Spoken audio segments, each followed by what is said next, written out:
Et voilà! Ils sont au rendez-vous pour une histoire ensanglantée comme la couleur de cette lampe! Chocotte, hein? Ouais, ça... J'y vois que vous avez les pétoches. Eh, qu'est-ce qui se passe? Oh, ça déconne, putain, ça y est. Allez, remettons la lumière correctement. On va arrêter le clignotage pour pas vous déglinguer les yeux. On a le joli petit bon Halloween, là, quand même, s'il vous plaît. Hein. Et je vais vous conter une anecdote flippante d'une pêche que j'ai vécue. Hein, toujours dans l'histoire vraie. Hein, dans l'histoire 100% vraie. Et je vous ferai un petit clin d'œil sur une autre histoire que je n'ai pas vécue moi, qu'on m'a racontée. Hein, donc là, on ne peut pas parler de 100% vrai, parce que bien sûr, on peut le dire que quand on l'a vécu, tu vois, vraiment. Donc là, moi, je l'ai vécu, ça, c'est du 100% vrai et sûr. Après, vous me croyez pas, vous faites comme vous voulez, ça, c'est pas le problème. Mais à la fin, je vous ferai la petite, toute petite anecdote de cette histoire lugubre et flippante. Donc là, c'est parti pour la première partie d'une nuit très flippante sur un lac de barrage.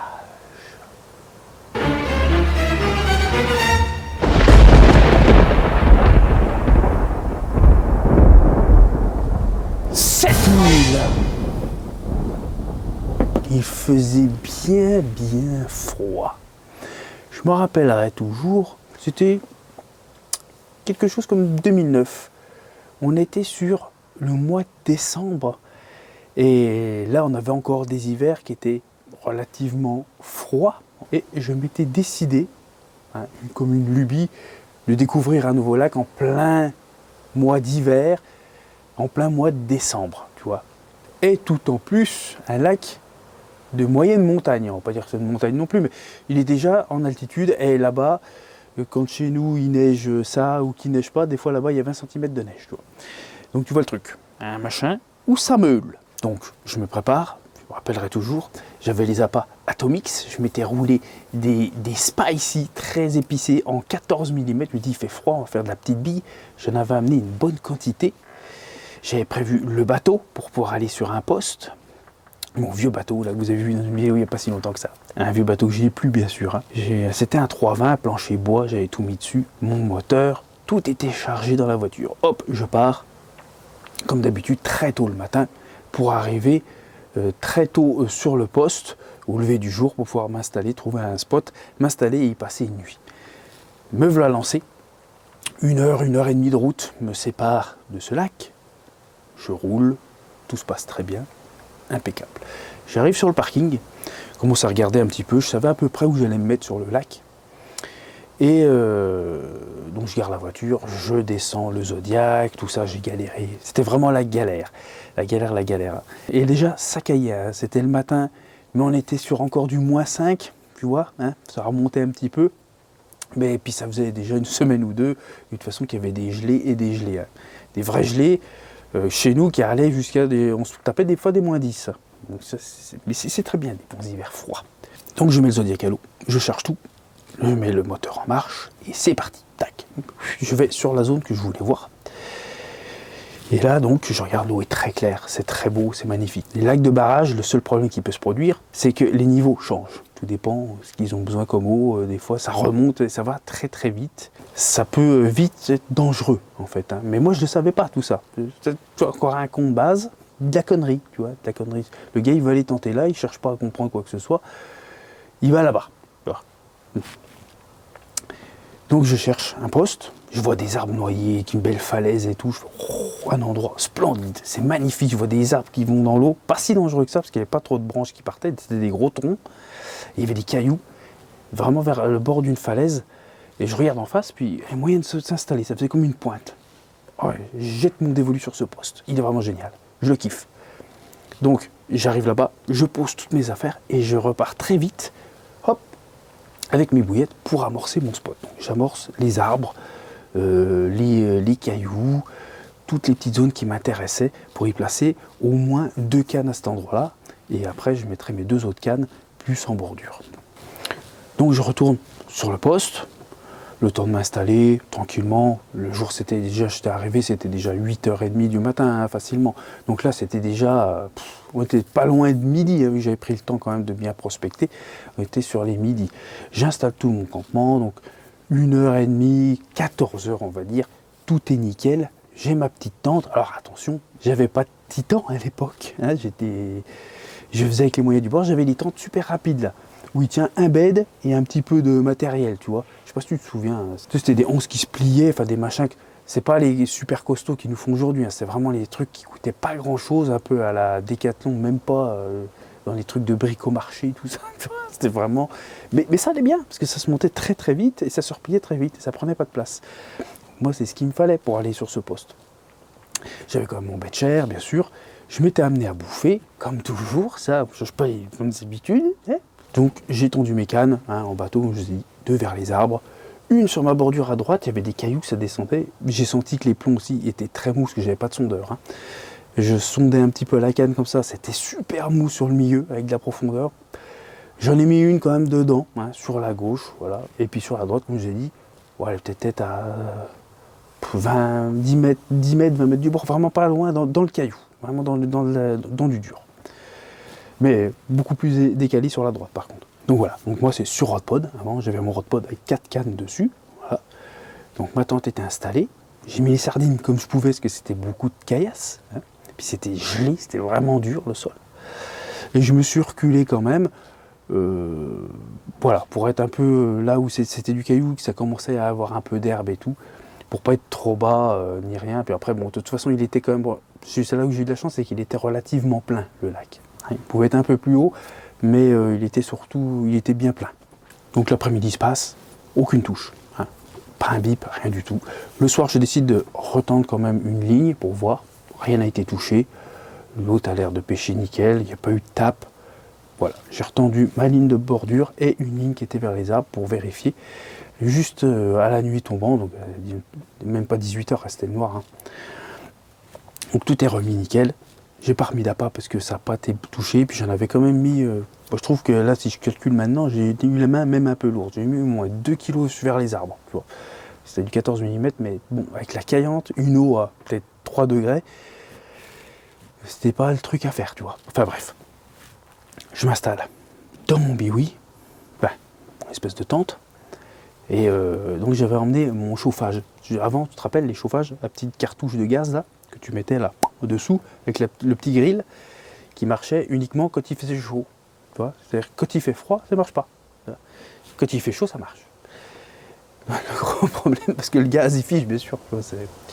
Moi c'était, voilà, j'ai essayé de le mettre en marche, j'ai jamais réussi. Voilà, hein, parce que le soir, la journée c'était monté à 2. Hein, et le soir, là, il faisait déjà moins 5 degrés, hein, quand je commençais à me dire je vais me faire à bouffer. Heureusement, la bouteille de gaz, j'en avais 2, et tu sais, je les chauffais, je mettais toujours un petit peu dans les duvets et tout ça, et hop, je la branchais et je la mettais en marche. Donc j'ai pu faire à manger, ça m'a réchauffé un petit peu par la même occasion, tu vois. J'avais un bon duvet, par contre, j'avais un grizzly, je me rappelle à l'époque, j'avais un bed et un duvet. Le duvet, c'était un grizzly. Et donc là, hop, je mange tout ça, tout se passe bien impeccable. Je mets mes détritus comme d'habitude dans un sac, tout ça. Il me restait plein de bouffe de saloperie que j'ai grignoté et tout. Et là, je commence à dire, je vais me mettre dans le lit et tout. Ça devait être 8h30, 9h, tu vois. Donc et là, j'ai envie de pisser, tu vois. Donc, je sors. Je sors. Saisi par le froid déjà. Là, on était facilement à moins 10. Tranquille, hein. Là, c'était tout blanc, ça brillait partout, tu vois. Tu parlais à peine, tu avais une fumée, tu voyais plus rien. Et le ciel était quand même vachement clair. Quoi. Donc ça ressemblait, alors il n'y a pas un nuage, ça c'est sûr, parce que tu vois les étoiles à mort, mais c'était clair. Donc tu vois, c'est que la lune, elle allait arriver. Et c'était une pleine lune. Pour mettre un peu plus l'ambiance, tu vois. C'est vrai, hein, c'est pas juste pour dire, c'était la pleine lune cette nuit-là. J'ai pas fait attention, c'était comme ça. Je vais pisser un coup. Hein, je range vite le tuyau anti-gel et je retourne dans la tente. Il peule mon vieux, mais un truc de ouf.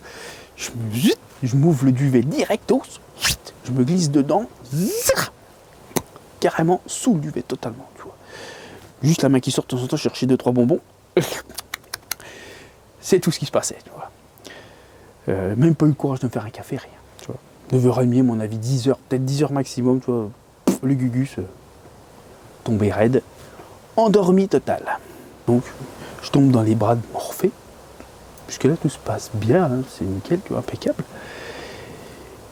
Et vers 1h du matin, à peu près, hein, je pense que c'était minuit, 1h, tu vois, l'heure du crime, tu vois, minuit, tu vois, avec la pleine lune.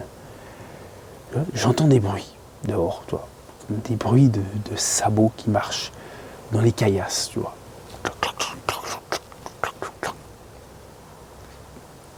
Alors, tu te réveilles doucement, mais d'un seul coup, tu te réveilles très fort, tu vois. Tu dis, c'est quoi ce bruit-là? Ça. Et puis d'un seul coup, j'entends... Ça commence à gratter, les caillasses, le sol, tu vois. Je dis, qu'est-ce que c'est que ça? Là, ça commence sérieusement à m'inquiéter, tu vois.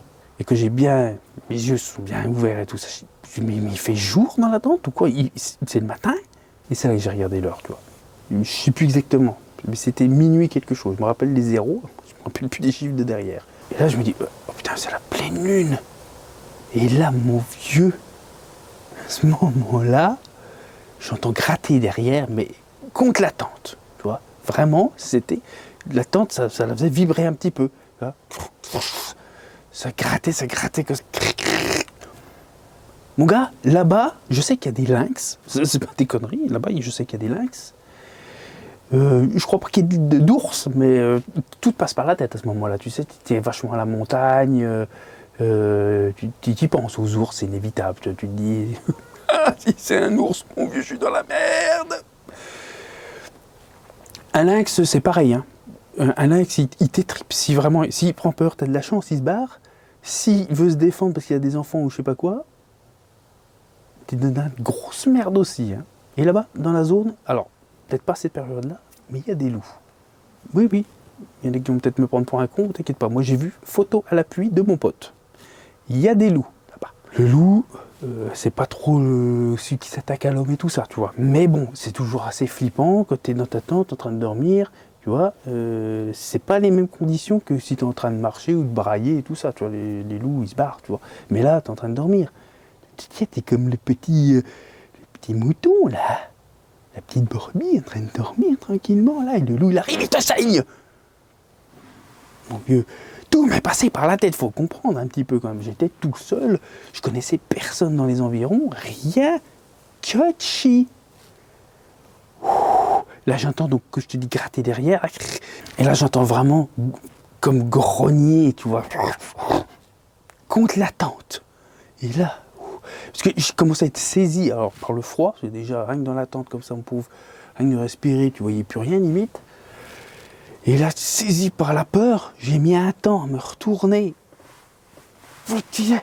Et là, la lune, elle tapait comme ça. Tu vois. Et là, tu sais, les tentes, la tente que je t'ai dit, tu te doutes bien de l'épaisseur, hein, en plus de ça, tu vois. Bref, tu vois, à travers le truc. Et là, quand je me suis retourné, j'ai vu des ombres. 3 ombres. Enfin, une bien comme il faut et d'autres qui bougeaient. 3 ombres. Alors, pas de mon kangou, hein, du sol, hein, vraiment, qui m'arriverait ici, tu vois, si j'étais debout. Énormissime les ombres, tu vois, et là ça continue. J'ai dit, oh putain, alors dans un sens, je me suis chié dessus, mais sévère, tu vois, mais dans un sens, je me suis dit, à mon avis, c'est ce que je pense qu'il y en a pas mal qui ont dit, des sangliers, tu vois. Alors le sanglier, c'est un animal où tu peux ne pas avoir de problème, il se barre, mais ça peut être très con, un sanglier aussi, hein.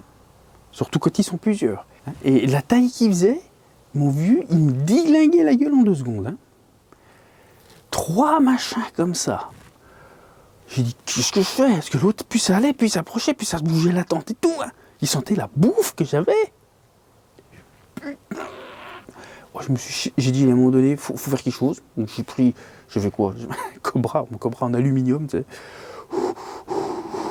J'ai dit, allez, je tape un coup dans la tente, faut leur faire peur. C'est le seul moyen. Là, ils ne me voient pas.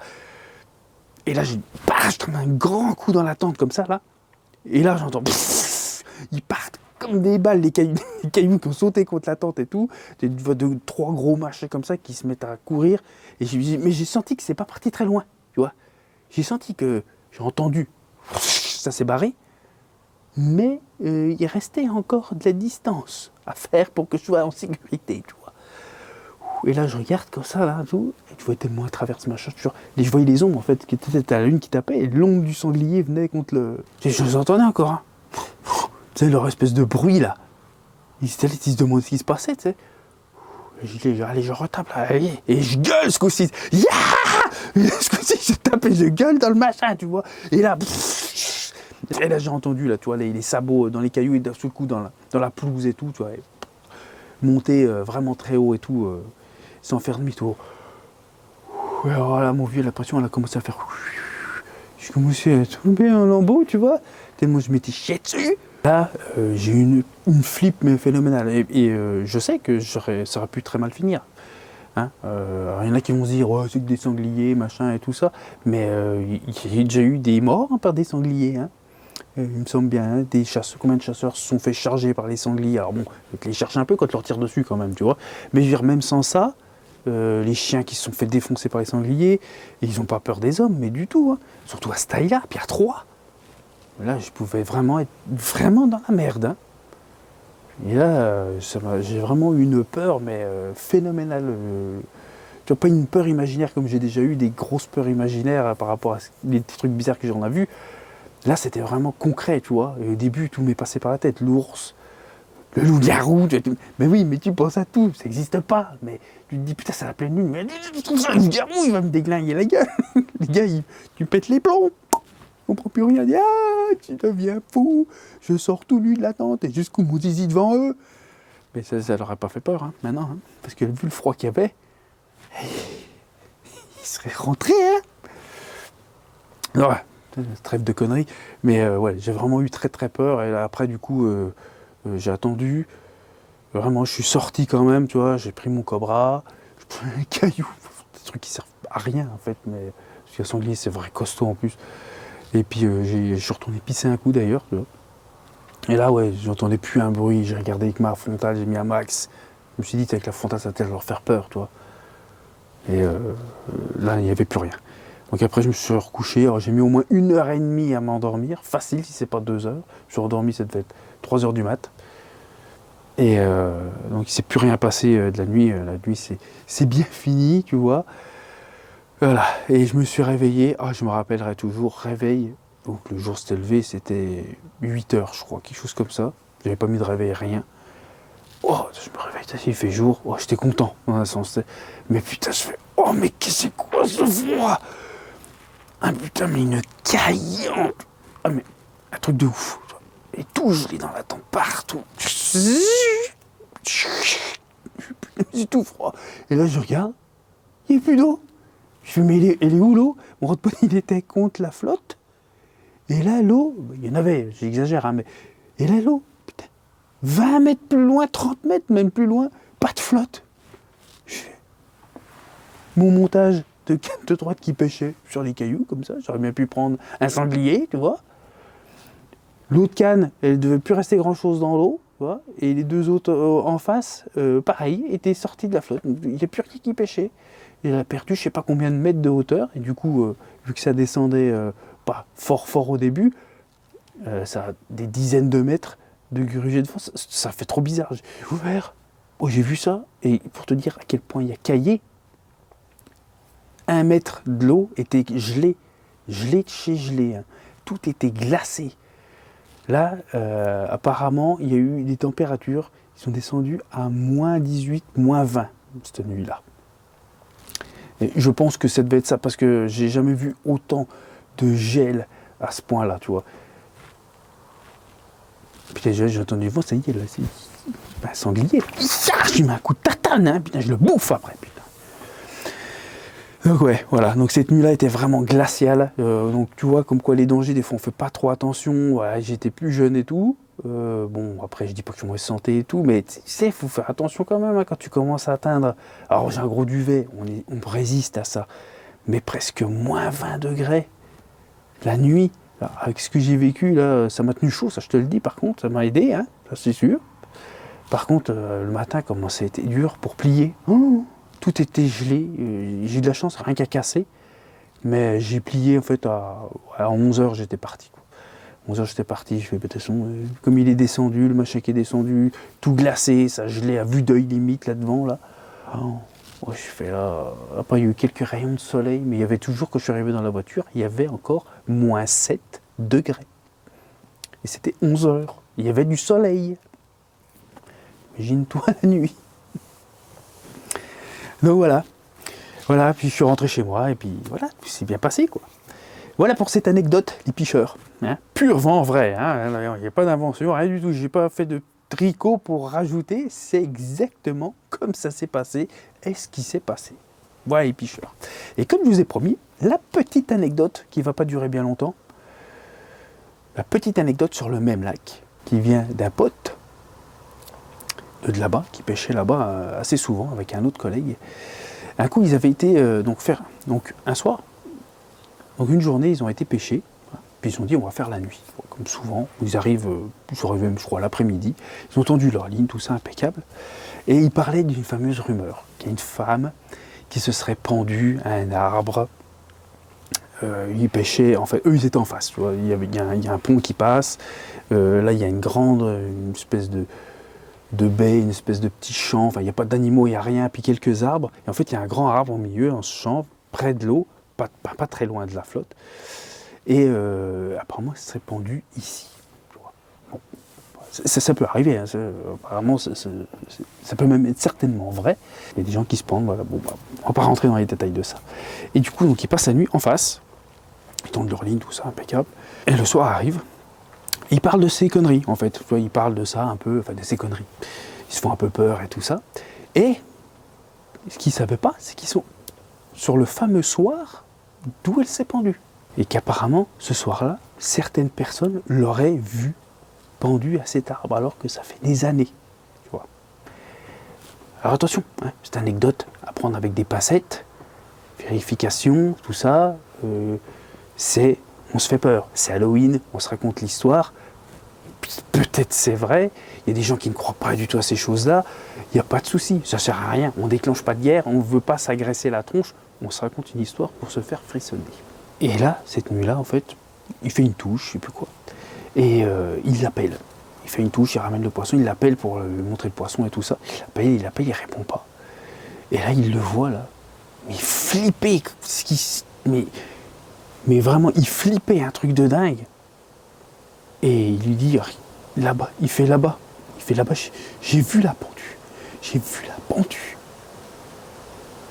Il le regarde, il dit, mais t'es marteau, toi? Il voit rien et tout ça. Il regarde, rien.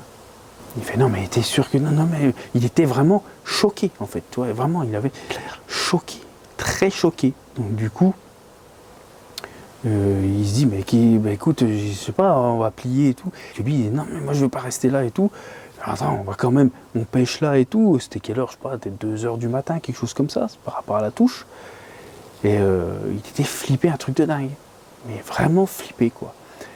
Mon collègue, il l'a pas vu, mais lui, il lui certifie toujours qu'il l'a vu, cette pendue, là, à cet arbre. Voilà. C'est vraiment une toute petite anecdote. C'est pour le côté frissonnant. On a tous des histoires un peu comme ça. Hein. Et là, voilà, apparemment, par rapport à cette pendaison, ça apparaîtrait ce fameux jour, là-bas. Comme des fois, tu peux entendre le cri. Apparemment, il y en a qui se promèneraient dans le bois, toujours pour faire les cons, hein, et qui entendraient crier la fille. Pendu et cri, ça ne va pas trop ensemble, ça je suis d'accord. Mais bon, voilà. C'est des histoires, c'est ce qui se compte un petit peu et tout ça. Et mon collègue aurait une fois, avec le brouillard, aperçu. Et il y avait tellement de brouillard, il aurait eu la sensation d'avoir vu cette femme pendue à cet arbre aussi. Mais il n'a pas 100% vu, lui. Donc, tu vois. Donc, c'est à croire d'un autre copain, tu vois. Donc, ça, c'est une histoire. Vous en ferez ce que vous voulez. Voilà. C'est de l'histoire contée. Hein. Voilà. La plupart des gens diront que c'est n'importe quoi. Mais c'est pas grave, c'est le but. C'était juste pour se faire frissonner un petit peu. Et voilà, c'est fait, les picheurs. Bon, et maintenant, je vous laisse. C'est terminé. J'espère que mon anecdote vous aura plu. Et qui vous aura fait flipper un petit peu quand même. Et réfléchissez bien.